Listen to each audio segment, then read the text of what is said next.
नाम हम किशोर लाल यादव सबके गोड़ छू के गोड़ लागतनी और जेंगरुआ दुल्हन वही जो पिया मन भावी के मोहब्बत देहनी हमर सिनेमा जो उनके एगो और रिलीज भई रहे लने सैयारब गेले ना बहुत ज्यादा प्यार हुआ सबे देहनी और आशीर्वाद भी देहनी।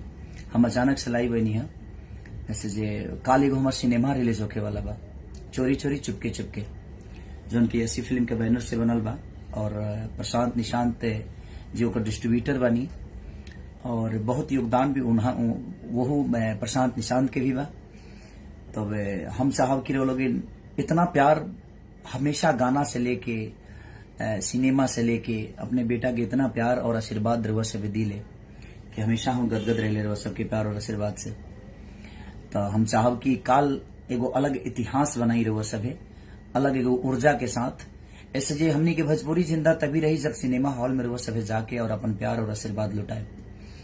अब भोजपुरी के जिंदा रखल हमनी के काम नहीं खे रवा सबके भी काम बा रवा सभे और एगो बहुत खूबसूरत सिनेमा बनल बा हमार कॉमेडी के अंत बहु रो लगी जौन कॉमेडी हमार देखी ले उस एगो मैंने समझ ली कि उतना कॉमेडी हम आज तक ले कोनो सिनेमा में नहीं की गई और इतना खूबसूरत गाना भी बा में ओकर डायरेक्टर मानिए रजनीश मिश्रा जी बनी हमारे बड़े भाई और अबे भैया ओकर प्रोड्यूसर बनी निशांत उज्जवल जी ओकर डिस्ट्रीब्यूटर बनी। छपरा से लेके सिवान से लेके जितना भी बड़ा बड़ा हॉल बा हर जगह लागता मोतिहारी से लेके सीतामढ़ी से लेके मैंने हर जगह लाग रहा बा जौन जौन बड़ा सेंटर बा गोपालगंज से लेके मैंने जहां जहां बड़ सेंटर बा वो जी निशांत जी लगौले बनी वो सिनेमा के। तकाल रुआ सब इतना प्यार दी और 17 सितंबर के विश्वकर्मा डे के ढेर सारी शुभकामना रुआ सबके। और एगो फालतू चैनल से हमारे एगो गाना भी आज रिलीज भइल बावे चुनरिया चुनरिया पिया हो चुनरिया पिया ले ले हलक के चुनरिया पिया और बहुत खूबसूरत गाना बा। एक म्यूजिक डायरेक्टर आर्या जी बानी लिरिक्स राइटर यादव मुकेश और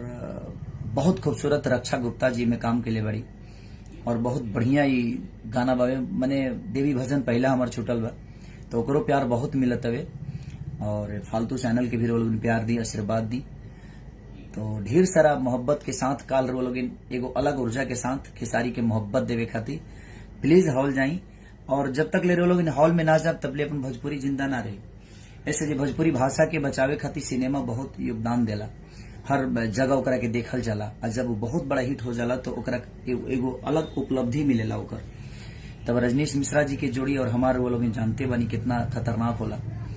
तो हमार बस आशा ना विश्वास बा कि वो लोग प्यार और आशीर्वाद जरूर देहब। चोरी चोरी चुपके चुपके सिनेमा के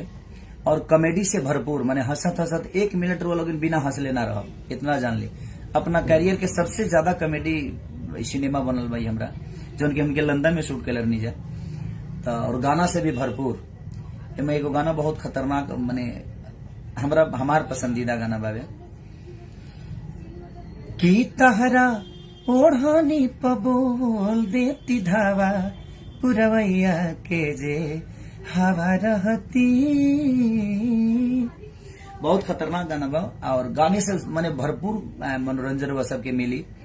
और अश्लीलता से दूर हर वो चीज रो सबके में मिली अपना भोजपुरी माटी के चीज मिली कि संस्कार खातिर का कल जा सकत हवे बेटी के केंगा रहे के चाहिए बेटा के केंगा रहे के चाहिए बहुत सारा चीजों में समाज से जुड़ल चीज बा तो लोग अपन प्यार और आशीर्वाद काल हर हॉल में जाके और अपन प्यार और आशीर्वाद लुटाई और चोरी चोरी चुपके चुपके के ढेर सारा प्यार दी। Love you all thank you so much all हमें प्यार करने वाले लव यू।